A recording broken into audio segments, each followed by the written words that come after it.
Hey everybody, and welcome to EnVisionOPG One Piece gameplay. My name's Kevin, or Vision, or XNX Vision if you watch my Twitch, and today we are here with the first local tournament for set OP03 in the One Piece trading card game.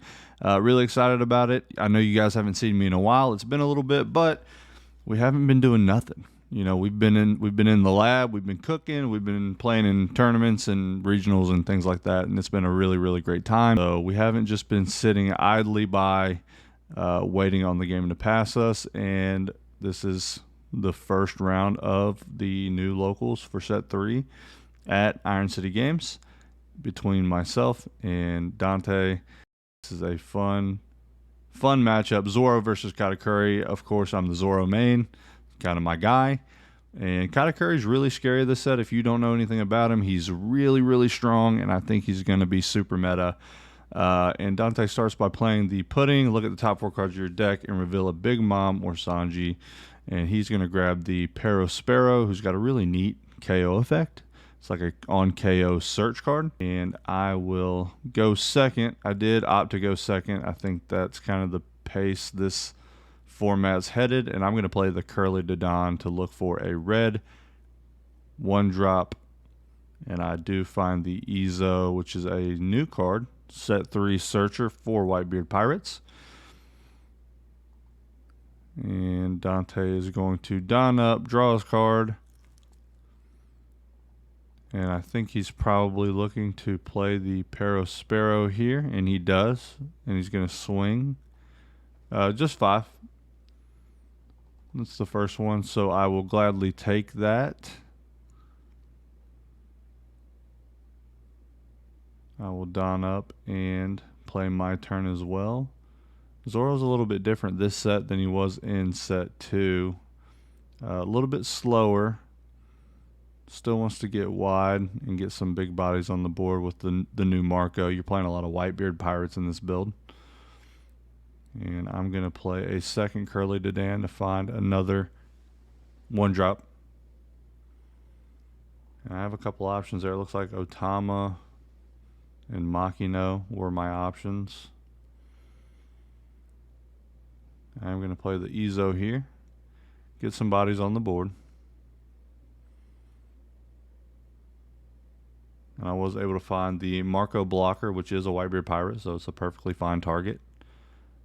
Not a great early play. You really want to play him when you're at 2 life or on the verge of getting to 2 life. And then I'm going to play the new Buggy search card. Buggy allows you to search for a event card. And Zoro plays quite a bit now. I think I'm at 12 or so events in my deck. And he's going to play the pudding again to get another search.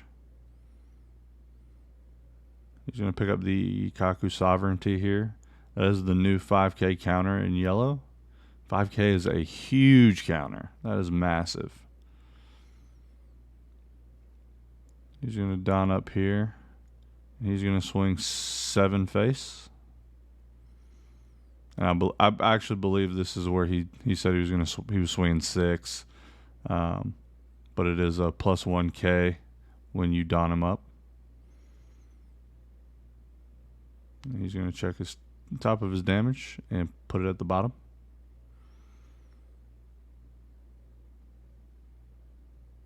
Dons up Sparrow and swings 6 again at lead. I'm going to block that with a 2k counter.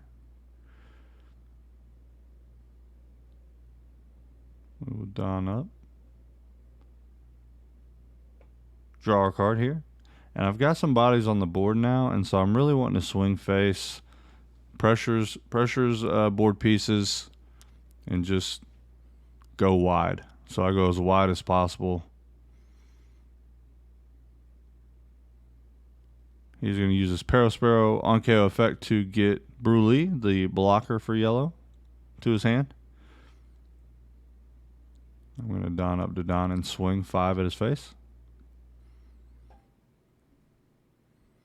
He casually guards.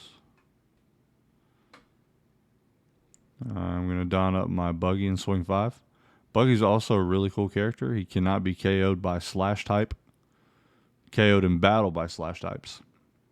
And you would be very surprised at just how many character cards are slash types. And I think I'm trying to figure out if I want to don up Izo and swing here. She is a 2K, so with the don on Zoro, she actually requires 2 more don to hit that 5K threshold. So I'm just going to leave one up and swing 7 and force him to drop 2 cards or play the Kaku Sovereignty.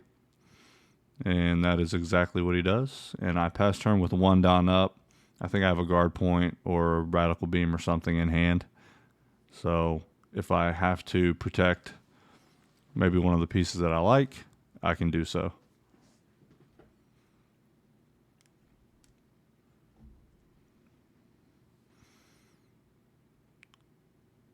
And he is going to play the Hocus Pocus, which is an interesting card. I hadn't seen it in Katakuri. I've seen it in Big Mom builds. Hocus Pocus allows your opponent to choose whether they want to banish a life or let you add a life. Knowing the matchup fairly well and being at 3 life in a good position, I opted to take the damage. It also puts me in range for my Marco blocker or my radical beam. And he's going to don 2 and swing 8 at my leader. And it kind of puts me in perfect range for my radical beam, which gives me an extra 2K counter. So 4K total counter, getting my leader to 9K. And so it just kind of worked in my favor, the timing.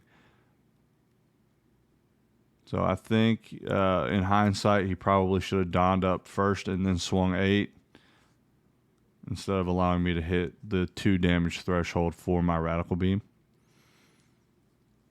And he hasn't really poked at my character cards, so I'm just going to swing. Keep swinging face with those. And forcing him to either take damage or use resources from hand to counter.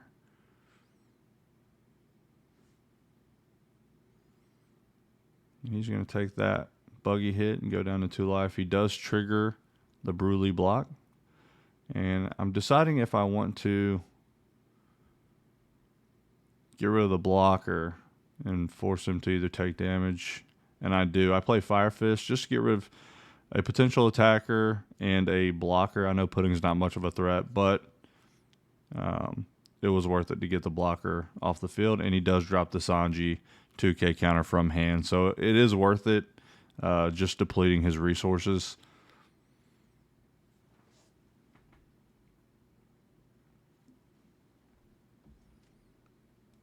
And he's going to don up and draw his card here. And he's going to play the dreaded 8-drop.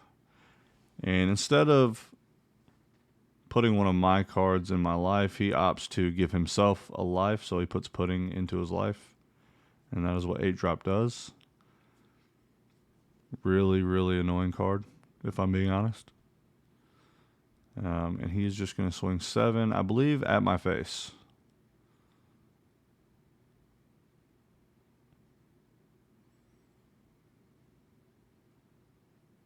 Yep, and I'm going to play the guard point. It is a 3K counter, so it gets Zoro up to 8. And I think he probably should have swung characters on field, because I am just swinging away with those babies. I am at 10 don here, so I have options. I do have a Marco in my hand that I really want to play. Just as a fail-safe, if I get in trouble, I'll have that blocker on the board. Pirates to try to find another blocker Marco. I don't find it. I find regular Marco, which is kind of irrelevant. At the very least, it's a counter, so I can counter with him from hand. But this late in the game, he's not the end-all, be-all, drop him and win kind of deal. So I am going to don up and just swing like I have been 5K. Just going really wide here. Pressuring his life. And he is down to 2 cards in hand. I just have a ton over there. There's a lot of searchers in this new Zoro list. You're playing Dodon, Izo, Buggy, Whitebeard Pirates. You have so many options. Don up the Buggy and swing, and he takes that one. And then I will swing face 6K. He will drop Strusen, a 2K counter. Now we'll play the Marco blocker, leave 1 Don up, likely for a radical beam or guard point.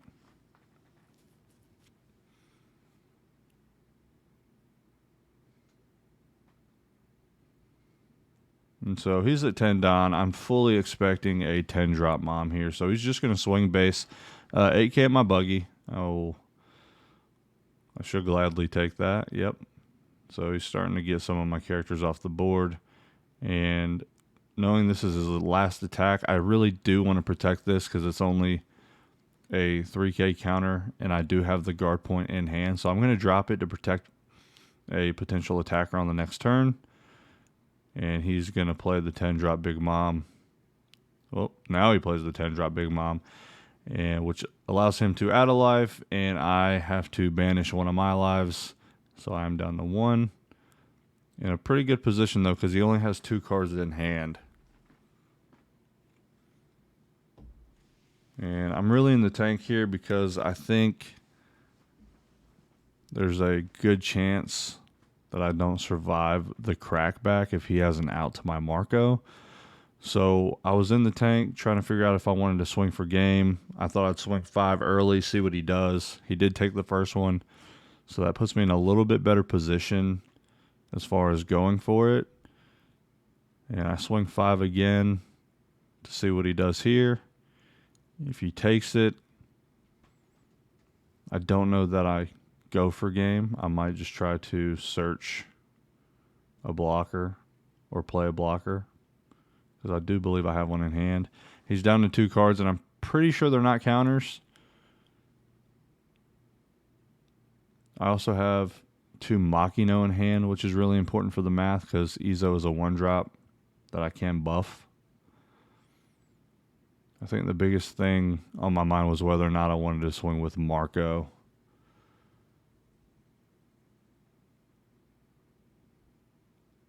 So I go 7 here. If he does have, it would require him to drop 2 cards from hand. He's not going to do that. He takes.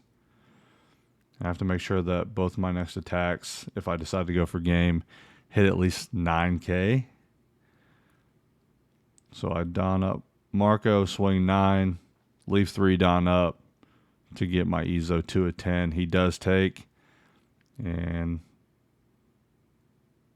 I play the Makino here, give 3K to Izo, and then play my second Makino to give 3,000 more power, don him up, get him to 10, and swing 10K at his leader, and that is the game. So I think that is my first game in a locals on camera. It was the first round, and basically the best I would do all day. But it was a good time. I really did enjoy it. Glad I could get the win and play against a really good Katakuri deck, just test the water. So this new set's really exciting, guys. Thanks for joining. I really appreciate all the love and support I've gotten throughout the channel. Before I go, I want to say a quick thank you to Anthony Casella and the whole team over at Iron City Games, Jarrett Hubbard, Jose Huscanga, Noman Irfan, the crew. Appreciate you guys, and until next time, have a great rest of your day.